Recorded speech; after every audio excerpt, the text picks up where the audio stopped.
have what we've been waiting for to continue on with the CD009 transmission swap in the S2K. Yeah, everything's in, ready to go as far as the transmission and clutch stuff. But this has been hanging us up for quite some time. Apparently they had a little bit of backwarding issues or something like that with some parts they were waiting on. So once those parts came in, boom, she was thrown together and she showed up at my door. So super, super happy, super excited. Shout out to CD009 for coming through. I really believe that the wait was worth it, and I really believe that this is going to really just refresh and keep this swap feeling as good as it can possibly feel, especially with this shifter in the car. So I have already cut the box open, but I haven't really done any taking anything out and really looking at it. I just kind of opened it up, make sure everything was there. I also don't have my little stand thing today, so if my fingers get on the lens, you'll know why. So let's just do an unboxing here, pretty well right out of the gate. Yeah, this is, again, I've already kind of been in here sifting through. So here is the main body here. Again, this was wrapped nice and pretty, and then I shredded it to look at it because I was excited, and then just set it back in here to fool you fools, to tell you that this is an unboxing for me and you, but it's not. Okay, so here is the base, the body, the main, the magic, really, where everything goes on here. It just looks, the fit and finish on this thing's amazing. Amazing. So clean, and you can see, like, down inside, my camera won't focus, but, like, the bushings and just the machining on this, I mean, is freaking top-notch, dude. Top-notch. So clean, so pretty, so nice. Then we move on. We got the leg here. That's going to go here. And then it'll go. And I'll put it together and kind of show you guys what it's going to look like. Actually, I'm probably going to put this on the back first and then do all this in the car. Just be easier. Then obviously comes with the shifter. These little things I think are supposed to be like boot supports. So when you put the shifter boot on, it'll fill it in. And you can try to make it look more OEM or just like OEM because you'll have these little guys here to help out hold those up. Spacers and the other spacers and this piece here that goes onto the back of the shaft of the trans, and then the hardware, and then a couple stickers, which I think my daughter took one as she was going through the box, and she loves stickers. So nope, actually she left them. Cool. So that is pretty much all it takes. There's not a lot to it, but all the fun stuff and all the exciting stuff is basically just done in here. So we're going to get to getting this thing bolted on the car. And I did have an inline pro shifter with this kit, but it was missing some pieces. Actually, it was missing this piece here and these here. So, but they would have had to been specific to the inline pro shifter. So instead of resourcing that, dude, we're already brand new transmission. We're trying to do this right, and I want to give it, again, the best feel, the best everything, the best it can be, while since it is an aftermarket transmission in a car that it really didn't belong in.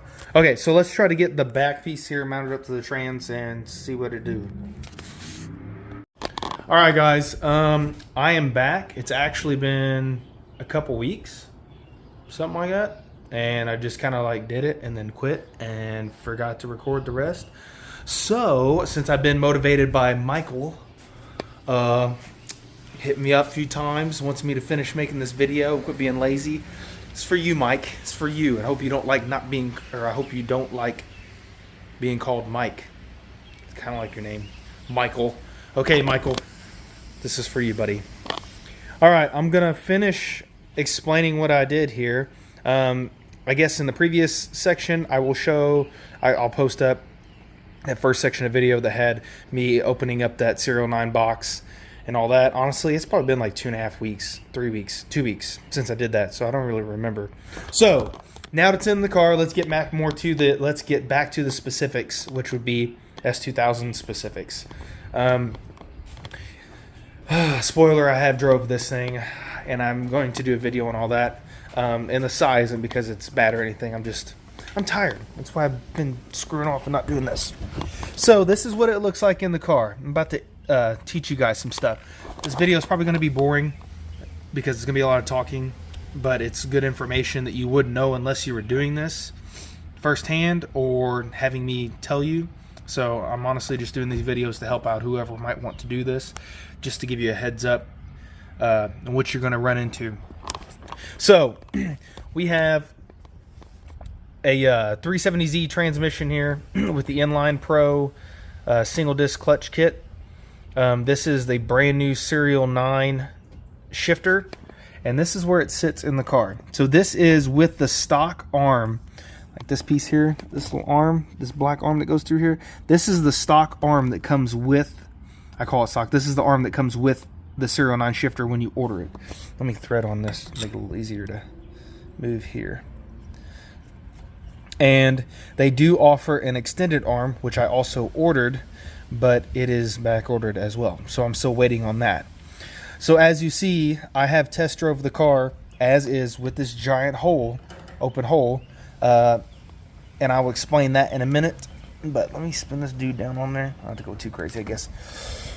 First impressions, you can see here, you're tight. So I just want to say this, it feels great. I love this shifter. It feels damn good. So all the way up over first, trying to get a good view here, second, and it is dangerously close. You can see that. Very, very close. Third, fourth, it'll go there. Well, it's probably in between the gear. There we go. Fifth, sixth. And again, pretty dang close, especially with second. In the reverse, push down, and all the way over. And that one is pretty dang close too, not gonna lie, but it's not hitting yet. So second really being the closest one there. You can kind of see how close it gets, but it does drive out nice. This shifter feels freaking awesome, dude. You can just bang through the gears. Yeah, feels awesome. So moving forward, you can use the stock arm if you want to leave a gaping hole, or if you want to cut back here. And again, I didn't have to cut anything for this to work with the stock shifter. As you can see, it is really damn close, but it works with the open hole. That is also not taking into account if you have a different adapter plate. So if you have a different adapter plate, the thickness may be different. So the X Performance, the Collins, whatever, if the plate is thicker where you connect, that's going to change this, and you may hit. So you may have to cut out the back side of this, or you can do like I'm already ordered, the extended arm, which I think is extended about a ½ inch or so longer. You can see here it's got, it kind of goes back in there. So you'll take off this black arm here and replace it with a longer version of this, and you see how it's kind of, I know it's super repetitive, but just trying to be thorough here. You can kind of see how it's to the back of the hole. It'll more center you to the front, more here where you want to be. So I'm waiting on that to show up, and I will do that. So what I had done was, let me climb out of this thing. I had initially, it even comes with these little 3D printed cups, which is really, really awesome. So you can make it hug and hold your factory boot.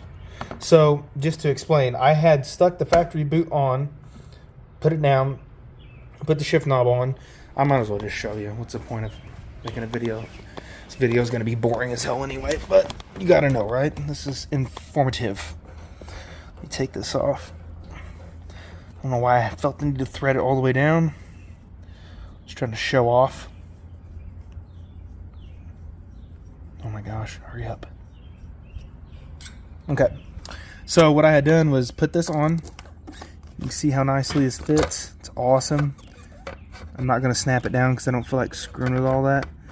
But basically, I had snapped it down, and it fits nice. And there's another cone in here too that really locks this thing in. But you would go to second or third, or any like 2, 4, 6 in reverse. And when you have this snap down in there with this stock arm, it's so close to mine, it would smash the boot. It would try to like smash the rubber up against the deal there, which I'm not going to, you understand what I'm saying here. It would smash the rubber. Give me that. And then I couldn't get it all the way into the gear, or it would go into the gear, but I was kind of worried it would come out of gear. So I had to take the boot back off, and that's because the arm is short. So if I had that on there with the boot, as you can see, it's really close. And the boot would almost like kind of like push the shifter a little bit back, and I was afraid it would push out of gear or would not want to go into gear when you're ripping on it. So I'm not running the boot now. Once I get the arm, the extended arm, I will definitely be running this, because it has a lot of air coming through here and everything naturally. I mean, let's be honest, that's the freaking ground down there. I mean, it's just an open hole. So yeah, it's gonna be noisy, it's gonna be windy. I'm gonna run the boot like a factory once I get my arm in the mail, and then I'm going to buy the new foam that goes around here. LHT Performance sells that, and it's just like the OEM one. And then I will put all this crap back down, and it will be good to go. That should take care of that area. Trying to think of anything else to note that you've missed. I don't want to say too much because I don't want to ruin it, but it shifts really nice. The shifter is the bee's knees, man. I highly suggest. I don't know what the other ones feel like, but this thing feels very, very crispy. Also, I do have the GK Tech detent springs in this thing, so it's very positive, very notchy. I enjoy it. I don't regret it one bit. If that kind of gives you a little teaser for the driving review I'm going to do. Now, another thing, again, this is a this is a single disc clutch kit, so I don't have to deal with all the twin disc problems. Another thing I guess I could talk about was adjusting the clutch pedal. I have great clutch pedal. The travel's nice. It feels nice. It's like OEM plus on the firm. It's got a nice pushback, but it's not hard, and it's super, super smooth. So again, that's a brand new 370Z trans with a good OEM master cylinder, and that transmission, when you buy it new from Nissan, comes with a brand new slave cylinder, internal slave cylinder. So I flushed the fluid out really good. You have to adjust your push rod, and don't forget to adjust your stop. And I think that's where a lot of people are having problems. Okay, it is super crammed under here. As you know, if you have an S2000 and you've ever had to work down here, and like me doing all the wiring, don't look at that. Yeah, so you're gonna adjust your push rod, obviously on your master. First things first, make sure you have a good factory or whatever. Just make sure your master cylinder is healthy and working properly. Make sure your slave cylinder is healthy and working properly. Honestly, preferably brand new stuff or very, very low mileage good stuff. Just, it needs to be good. Flush the system really good. Make sure nothing but clean fluids in there. I got just regular .3 brake fluid. You can kind of do whatever you want there. So yeah, I think a lot of people, they probably just adjust the push rod. Don't forget to adjust back here on the stop, because it will not give you the stroke that you need to make this baby do what it's supposed to do. Really hard to show, but you see that? You got the switch there for the clutch. That's also functioning as a stop. You need to back that thing up. Back it up. Throw it in reverse. Okay? Know what I'm saying? So back that thing up. Adjust your push rod. So on mine, my pedal goes down here. Really hard to do this. I get about, I don't know, about this far off the floor. About an inch or so. Inch off the floor, inch and a half. And it starts to grab, and then it's fully disengaged by about here. And then I got about this much free play. So I got about an inch, inch and a half on both sides. And man, it goes right into gear, smooth as butter. It engages nice. Everything works properly. So again, single disc clutch kit is going to be much different than a twin disc setup. Totally different deal there. This is my factory master, which I've replaced this master before. I just adjust the push rod. Do not forget to adjust back here. You're going to have to back your stop up so you can get the full stroke on this baby, or you'll be chasing the other end of it by adjusting the rod. So, yep, that is it on that. Make sure you adjust both ends of that. Get your free play at the bottom. Get your free play at the top. Make sure when you're pushing your clutch in, you are fully disengaging the clutch and leaving yourself a little bit of room there. Or you're going to have issues where it's going to grind, it's going to feel notchy, gear lockout, all that stuff. when you push the clutch in, it should fully disengage, or it should fully engage the pressure plate. And then when you let out, obviously you want to fully disengage so that the clutch is fully seated, so you're not slipping the clutch or burning your clutch up. And that's where you're going to run into that if you do not back this thing off. So basic clutch adjustment stuff, just make sure that you do this, because man, it's going to cause a lot of problems if you don't. And it's super simple, and it only takes a little bit with a wrench and just testing it to get it set the way you like it. Everyone has their own preference, kind of how they like the clutch to come off the floor. I like mine close to the floor, but make sure you're not too close, because again, you need to fully engage the pressure plate to fully disengage the clutch so that the thing goes into gear nice and smooth, and you're not dealing with gear lockout or any kind of stuff like that. All right, guys, so that's pretty much it on this. That's kind of where I'm at right now. Not really kind of where I'm at. I've drove the car and everything like that, but I want to wait and do that video and do really good on that video to, like, very thorough. I want to do the video thorough. I want to do all the sounds. I want to do a startup. I want to do just driving, cruising, decel, going through the gears, all that stuff. But honestly, from just the car sitting in the garage and shifting this thing, I mean, dude, super nice, super nice. Really enjoyed this. And that was literally 1 through 5. 1, 2, 3, 4, 5, and then 6, and then reverse by hand there. 6, or I'm sorry, reverse is pretty. I mean, it takes, you got to get it way down in there. But again, I do have stronger detents on it. I enjoy it. I enjoy it. Very happy with it. Also, another little tip. This is a teardrop. I think it's like a 1320 knob. Got it off eBay. It is weighted. She's heavy. But I honestly think that that does help. For one, obviously, shifting, because you have the weight on top of this this rod, so it helps put it into gear a little easier.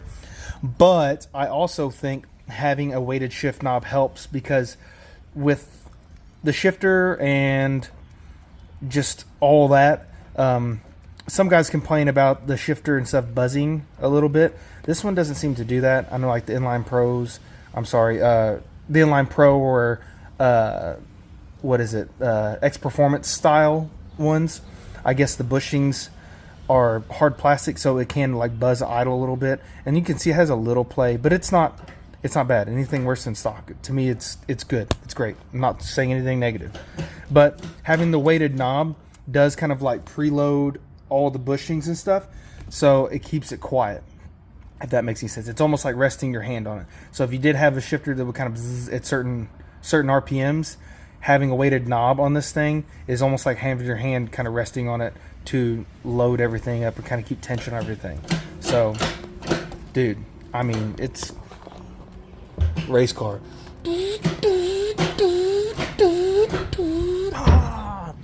Yeah, having too much fun in my garage by myself. So there it is. That's it. I actually have a car, a car show. It's like a local car show this Saturday. So that's why the car has car cover on it. I actually pulled all this crap back apart for Michael because he wanted to see it. So you're welcome, Michael. Literally pulled all this apart just to show this because it was clean and together.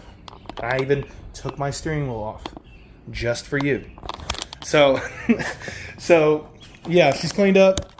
I'm gonna wrap that up. I'm gonna put the console back and show this thing out a little bit.